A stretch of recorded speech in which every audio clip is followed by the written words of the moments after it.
Well, for more as this debate gets underway in the House, we're joined now by our international affairs commentator, Douglas Herbert. Doug, this is gearing up to be a landmark day on Capitol Hill. Talk us through, first of all, these two impeachment charges. Yeah, well, there are only two. There had been a debate for a while. How many articles of impeachment will there be? Would there be one involving the Robert Mueller Russia investigation? Would they open it up to even broader charges not having to do with Ukraine, spanning beyond that?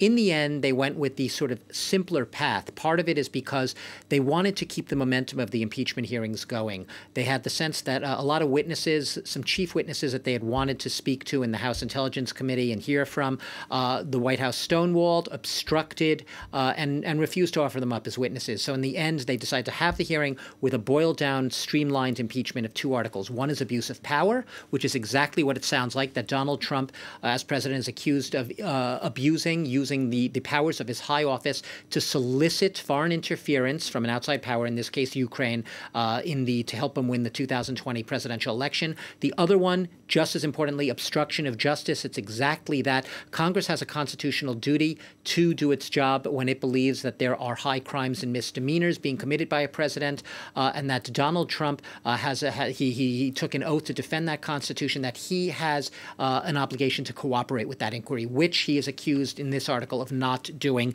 Specifically, he's accused of directing the, quote, unprecedented, categorical, and indiscriminate defiance of subpoenas issued by the House of Representatives. Subpoenas being mandates, warrants to people to testify, namely the White House Chief of Staff, the U.S. Secretary of State, former National Security Advisor John Bolton. None of them were able to testify.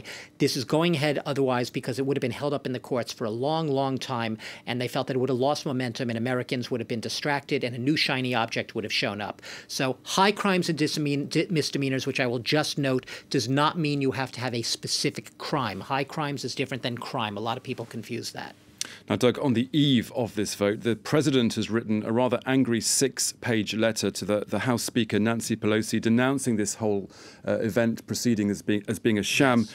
But fact checkers have found some mistakes or exaggerated statements in this letter. Yeah. First of all, he says that it's an unconstitutional abuse. Donald Trump, in this letter, calls it an unconstitutional abuse of power by Democratic lawmakers in the House.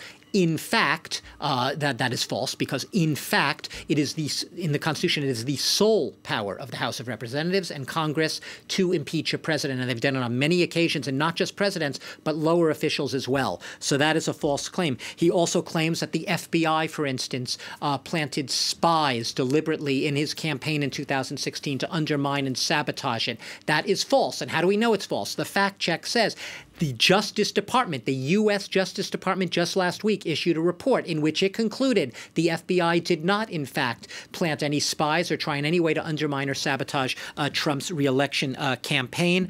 Trump also says that the whistleblower, basically started a big, what he calls this entire hoax with a false report, the famous whistleblower. In fact, the whistleblower's account, which led to this impeachment inquiry, when the witness testimony came out, gels almost perfectly, almost verbatim, almost to a letter with what we heard from the witnesses. There are a lot, and there's a lot more in that letter. It's 6 pages, as you say, of misleading or exaggerated. I just pointed out a few factual inconsistencies, but it's 6 pages, it's long. It's basically Trump casting himself in a very, very familiar role in this presidency as victim, portraying a sense of victimhood, everyone out to get him and to undermine his presidency. And this has been a central point with Trump. He gets obsessed with this sense that he is not seen as legitimate, and he's been contesting that and trying to prove his legitimacy as president from the get-go, from the starting blocks 3 years ago.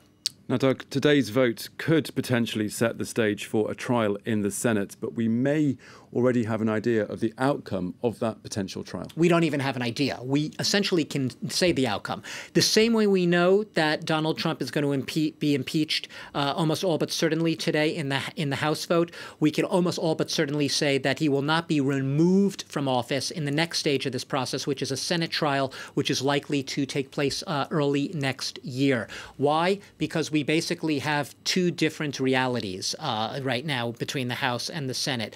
And basically what you've seen in the Senate is Trump being able to rule with what you might call congressional immunity or impunity, if you will, thanks to the Republican majority in the Senate. Remember, while the Democrats control 233 to 197, that's their majority in the House, the Republicans still have the majority in the Senate. But even more importantly, in the Senate trial, you need 2/3 or 67 votes to remove a president. The Dems, with their even with their allies, only have about 47 votes right now. That leaves them 20 votes short, and it looks not just unlikely, almost impossible that, given the current mood and climate in American politics and the political landscape, that any of those Republicans are going to budge an inch. Just the opposite. They're putting up roadblocks everywhere. Senator Lindsey Graham, for one, saying that he wants to get this will die quickly, he says, this trial. And Mitch McConnell, who's supposed to oversee this trial, also saying that he will not be an impartial juror, actually saying that I am not an impartial juror. This is a political process.